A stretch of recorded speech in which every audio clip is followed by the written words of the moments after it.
হবিগঞ্জে শুরু হয়েছে সরকারি ধান সংগ্রহ কার্যক্রম, কিন্তু টানা ভারী বৃষ্টি আর নানা শর্তের বেড়াজালে সেই সুযোগ কাজে লাগাতে পারছেন না অধিকাংশ কৃষক।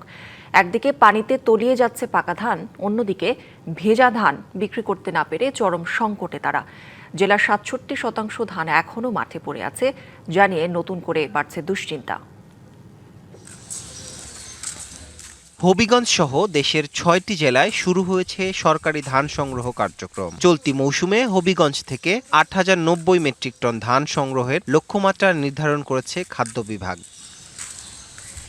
প্রতি কেজি ধান ৩৬ টাকা দরে কেনা হচ্ছে, যা কৃষকদের জন্য কিছুটা স্বস্তির বার্তা হওয়ার কথা ছিল, কিন্তু বাস্তবতা ভিন্ন। ধানের আর্দ্রতা সর্বোচ্চ ১৪%। এই শর্ত কৃষকদের জন্য বড় বাধা হয়ে দাঁড়িয়েছে। টানা ভারী বৃষ্টিপাতের কারণে সরকার নির্ধারিত আর্দ্রতা রক্ষা করা কৃষকদের জন্য কঠিন হয়ে পড়েছে। ইতোমধ্যে প্রায় ১১,৫৩৭ হেক্টর জমির ধান পানিতে তলিয়ে গেছে। ঈদ আসবে, সাথে ক্যাশব্যাকও আসবে। নিজের বা প্রিয়জনের জন্য কেনাকাটায় এবারও নগদ পেমেন্টে পাচ্ছেন দারুণ ক্যাশব্যাক। তাই যাই কিনুন, পেমেন্ট করুন নগদে। শ্রমিক সংকটের কারণে কৃষক সময় মতো ধান কাটতে পারছেন না। এটার তলে অনেক টাকা খরচ গেছে, কিন্তু ধান তো তুলতে পারছি না, এক গুটাও সব ধান পানি তুলে ধান তোলার ক্ষমতা নাই, বন্ধ হামলা মিলে না, ঠান্ডা লাগে হামলা লামে না। আর পাত্র নিচে অর্ধেক আর রয়েছে অর্ধেক। ওই জায়গা থেকে এক হাত নিচে মানে তলে টাকার পকেট হয়। গুদামও তো ধান নেয় না, আরো তো ধান নেয় না তো আমরা কবি যা গেরাইছে। পানির নিচের দাম ৫০০ টাকা, কিন্তু শ্রমিকের বেতন ১,০০০ টাকা। শ্রমিক পাওয়া যাইতেছে না, শ্রমিকের খুব সংকট।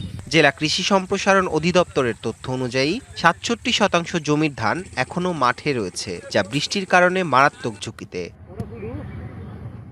নির্ধারিত নীতিমালা অনুযায়ী একজন কৃষক সর্বোচ্চ ৩০০ কেজি ধান বিক্রি করতে পারবেন। আবেদন করতে হবে কৃষক অ্যাপসের মাধ্যমে। জেলা খাদ্য নিয়ন্ত্রক জানান, ভেজা ধান দীর্ঘদিন গুদামে সংরক্ষণ সম্ভব নয়, তাই নীতিমালার বাইরে গিয়ে ভেজা ধান কেনা যাচ্ছে না। বিনির্দেশ বহির্ভূত ধান নিলে তো আমাদের অসুবিধা, যেহেতু এটা দীর্ঘদিন আমাদের স্টক রাখতে হবে।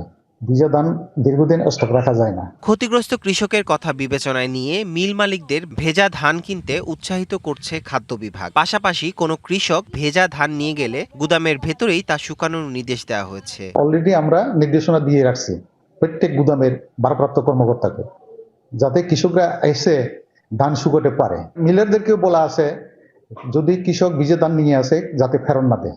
বর্তমান পরিস্থিতি বিবেচনায় ধান সংগ্রহের শর্ত শিথিল করে ধান কেনা এবং ক্ষতিগ্রস্তদের জন্য বিশেষ সহায়তা নিশ্চিত করা জরুরি, বলছেন কৃষক। DBC news desk.